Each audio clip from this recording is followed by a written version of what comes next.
Oi, pessoal, eu sou a Ana, sou professora de Química e estudo licenciatura em Química na UFMG e na aula de hoje nós vamos ver os outros 3 problemas ambientais e vamos encerrar essa parte de Química Ambiental. Os problemas ambientais que nós vamos ver hoje é a destruição da camada de ozônio, a acidificação dos oceanos e o smog fotoquímico. Bom, então, antes da gente falar sobre a destruição da camada de ozônio, nós vamos falar sobre a camada de ozônio, algumas características e a sua importância. A camada de ozônio, ela se faz presente na estratosfera e o gás ozônio, que está lá na estratosfera formando essa camada, é responsável pela absorção de energia ultravioleta.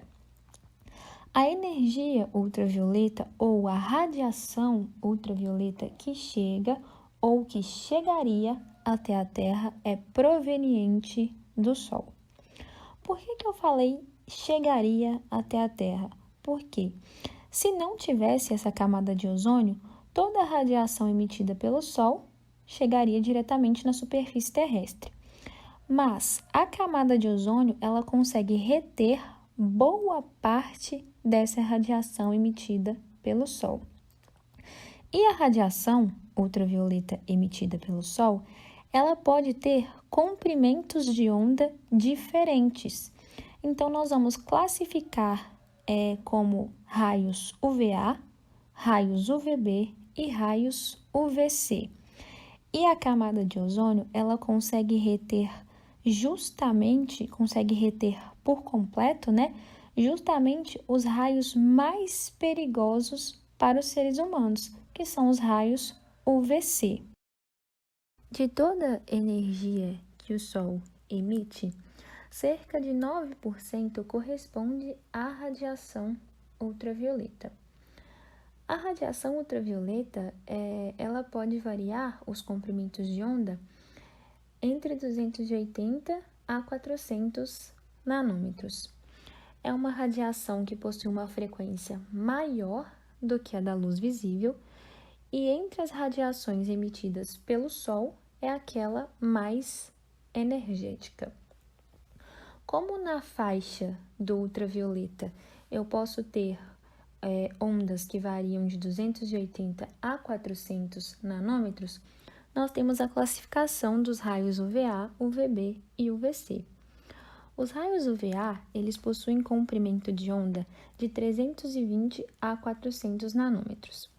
E eles são os raios de maior incidência na superfície terrestre, ou seja, são pouco retidos pela camada de ozônio.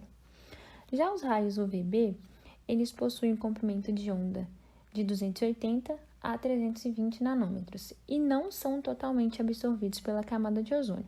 Alguma parte dessa radiação consegue atingir a superfície terrestre.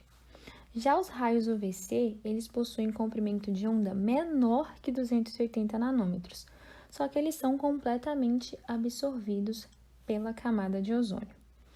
Em relação aos raios UVB, que eles não são totalmente absorvidos pela camada de ozônio, e eu falei que alguma quantidade desses raios conseguem atingir a superfície terrestre, a gente pode se proteger desses raios utilizando o protetor solar. Ele também é filtrado pela córnea e estimula a produção de vitamina D. Então, é possível se proteger dos raios UVB somente usando o protetor solar. Já os raios UVC, que possuem um menor comprimento de onda do espectro ultravioleta, ele é muito nocivo aos seres humanos e ele é responsável por causar o câncer de pele. Então, isso significa que os raios UVA são os menos retidos pela camada de ozônio, mas também não oferecem riscos aos seres humanos. Os raios UVB, que são parcialmente retidos pela camada de ozônio, é possível se proteger usando protetor solar.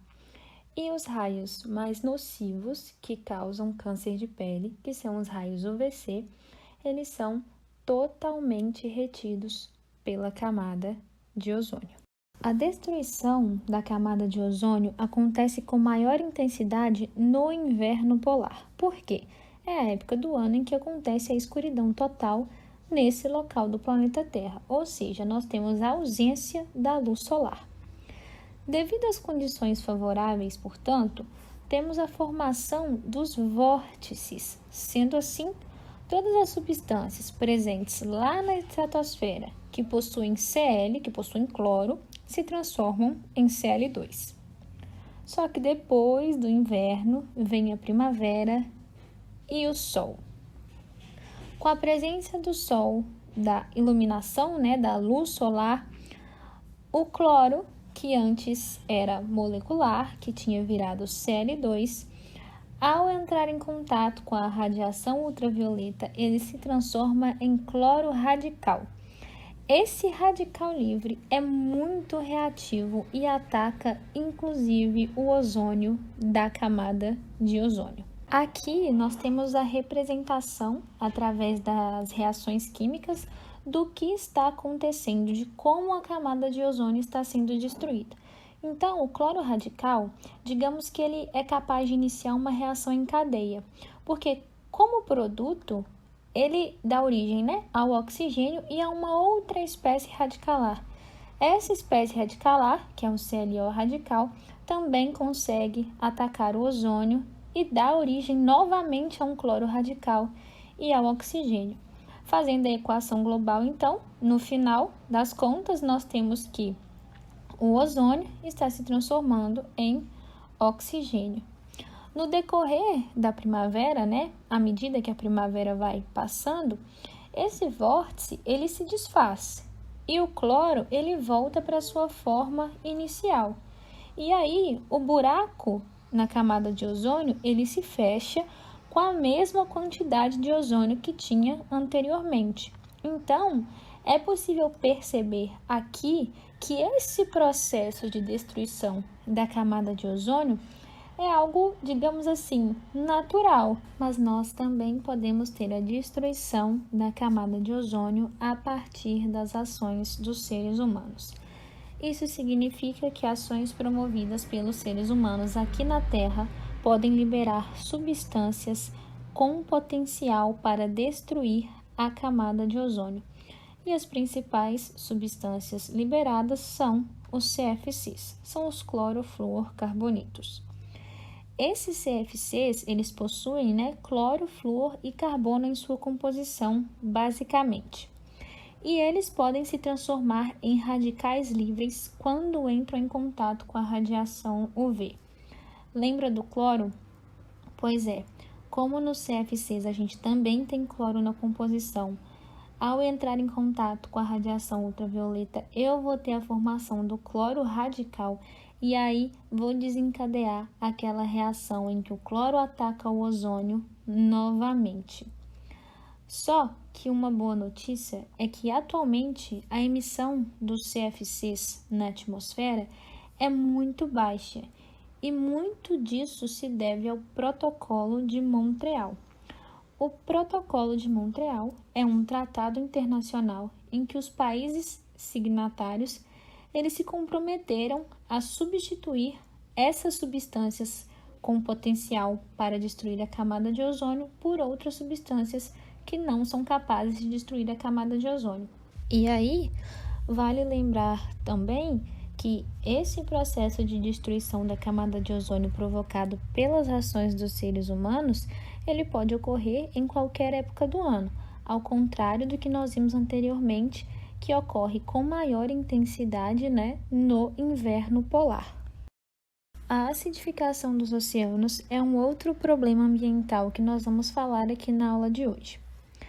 A acidificação dos oceanos ela acontece a partir da diminuição do pH, o que significa um aumento da acidez da água do mar. Então, quanto menor o meu pH, quanto mais próximo de zero, ele tem que ser menor do que 7 para ser considerado ácido, e quanto mais próximo de zero, mais ácido é o meu meio. Então, quanto menor o pH, maior a acidez.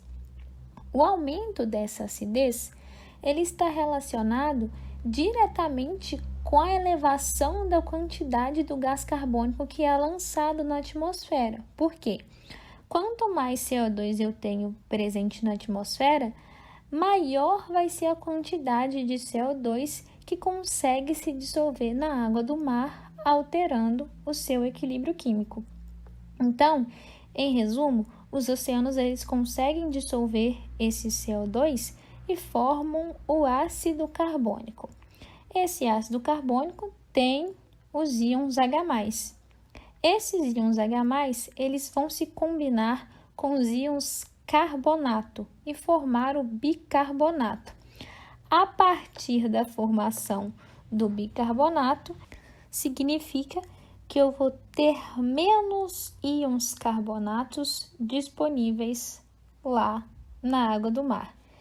E essa baixa disponibilidade dos íons carbonato alteram a vida marinha porque eles ficam menos disponíveis, né? Os íons carbonatos eles vão ficar menos disponíveis para a calcificação dos corais.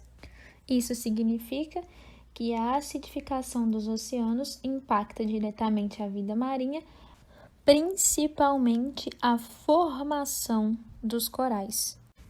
E por fim, o smog fotoquímico é um problema ambiental típico das grandes cidades, porque é causado pela poluição atmosférica desses grandes centros urbanos. Óxidos de nitrogênio e oxigênio que estão lá presentes na atmosfera, eles podem reagir na presença de luz solar e vão dar origem ao ozônio. Portanto, o smog fotoquímico ele possui os óxidos de nitrogênio e o ozônio como os principais poluentes. E vale lembrar que esse ozônio troposférico ele é tóxico, além de ser um gás estufa e um forte agente oxidante.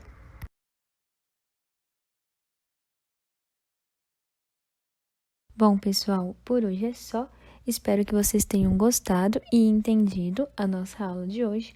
Qualquer dúvida ou sugestão, podem deixar aqui nos comentários. Agradeço a companhia de vocês, um abraço e até mais!